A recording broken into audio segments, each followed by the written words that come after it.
শ্রমিকদের জন্য মালয়েশিয়ার শ্রমবাজার উন্মুক্ত করার জন্য সরকারের যে প্রচেষ্টা, সেই প্রচেষ্টার অংশ হিসেবে ইতিমধ্যে মালয়েশিয়ার একটি প্রতিনিধি দল, মালয়েশিয়ার যে প্রবাসী কল্যাণ মন্ত্রণালয় রয়েছে, সেই মন্ত্রণালয়ের যে প্রতিনিধি দল, উচ্চপদস্থ প্রতিনিধি দল, তারা এই মুহূর্তে ঢাকা সফর করছে। দর্শক, আপনারা নিশ্চয়ই জানেন যে বর্তমান অন্তর্বর্তী সরকারের যে প্রবাসী কল্যাণ উপদেষ্টা ডক্টর আসিফ নজরুল, তিনি কিন্তু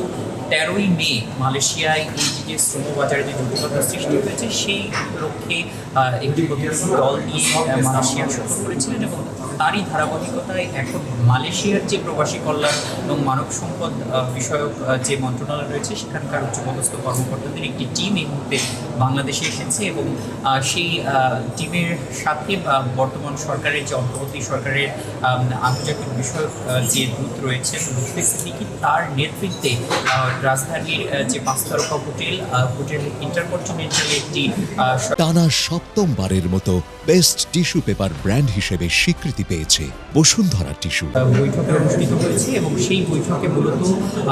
বাংলাদেশ থেকে কিভাবে শ্রমিকদেরকে একটি স্বচ্ছ প্রক্রিয়ার মধ্য দিয়ে নেওয়া যায় এবং নানা ধরনের যে জটিলতাগুলো রয়েছে সেই জটিলতাগুলো কীভাবে নিরসন করা যায়, সেই লক্ষ্যে কিন্তু উভয় সরকারের মধ্যে একটি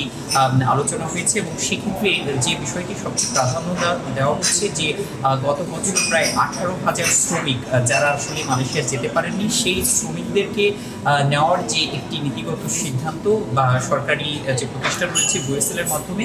সেখান থেকে 8,000-এর মতো শ্রমিককে নেওয়ার যে একটা নীতিগত সিদ্ধান্তে কিন্তু মালয়েশিয়ার সরকার পৌঁছেছে বলে আমরা জানতে পেরেছি। এবং সবচেয়ে যে বিষয়টি এখানে উল্লেখযোগ্য যে বিষয়টি আলোচনা করা হচ্ছে সেটি হচ্ছে যে প্রায়শই মালয়েশিয়া যাওয়ার ক্ষেত্রে শ্রমিকরা যে ধরনের ভোগান্তি শিকার হন, সেই ভোগান্তি নিরসনের ক্ষেত্রে অন্যান্য দেশ থেকে যেভাবে মালয়েশিয়ায় শ্রমিক নেওয়া হয় সেই ভাবেই যাতে বাংলাদেশ থেকে শ্রমিক নেওয়া হয়, সেই বিষয়ে কিন্তু বাংলাদেশ সরকারের পক্ষ থেকে একটা প্রস্তাবনা রাখা হয়েছে এবং সেক্ষেত্রে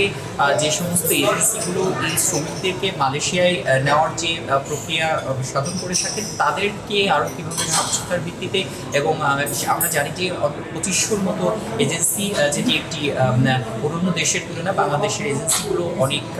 বেশি বলে তারা একটি অবহিত করেছেন এবং এই সংখ্যাটিকে কীভাবে একটি সুশৃঙ্খল প্রক্রিয়ার মধ্যে নিয়ে আসা যায় সেই ব্যাপারেও আলোচনা হয়েছে এবং মালয়েশিয়ার শ্রমবাজারের যে বিষয়টি সেটিকে সর্বাধিক গুরুত্ব দিয়ে এবং যে বাংলাদেশের সাথে যে এমইউ রয়েছে অর্থাৎ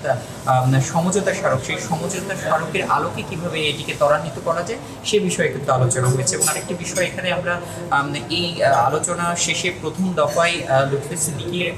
যিনি ব্রিফিংয়ে যেটা জানতে পারলাম যে উভয় দেশের সরকারের সাথেই কিন্তু একটি সৌহার্দ্যপূর্ণ সম্পর্ক রয়েছে, অর্থাৎ ডক্টর মোহাম্মদ ইউনূস অন্তর্বর্তী সরকারের প্রধান উপদেষ্টা এবং মালয়েশিয়ার যে সরকার রয়েছে তাদের সাথে কিন্তু একটি সুসম্পর্ক রয়েছে এবং সেই সুসম্পর্কটাকে কাজে লাগিয়ে এই যে মালয়েশিয়ার যে শ্রমবাজার, সেই শ্রমবাজারকে কীভাবে সকল ধরনের সমস্যা দূরীকরণ করে একটি নিরাপদ জায়গা করে তৈরি করা যায় সেই বিষয়ে কিন্তু এখানে বিস্তর আলোচনা হচ্ছে এবং আলোচনার যে প্রথম ধাপ সেটি কিন্তু সম্পন্ন হয়েছে এবং প্রথম ধাপ শেষে অন্তর্বর্তী সরকারের আন্তর্জাতিক বিষয়ক প্রধান উপদেষ্টা আন্তর্জাতিক বিষয়ক যে উপদেষ্টা লুৎফি সিদ্দিকী, তিনি কিন্তু আমাদের সাথে কথা বলেছেন এবং সেখানে তিনি বলেছেন যে অতি শীঘ্রই যে সমস্যাগুলো আছে সেই সমস্যাগুলো নিরসনে উভয় দেশের সরকার তারা কিন্তু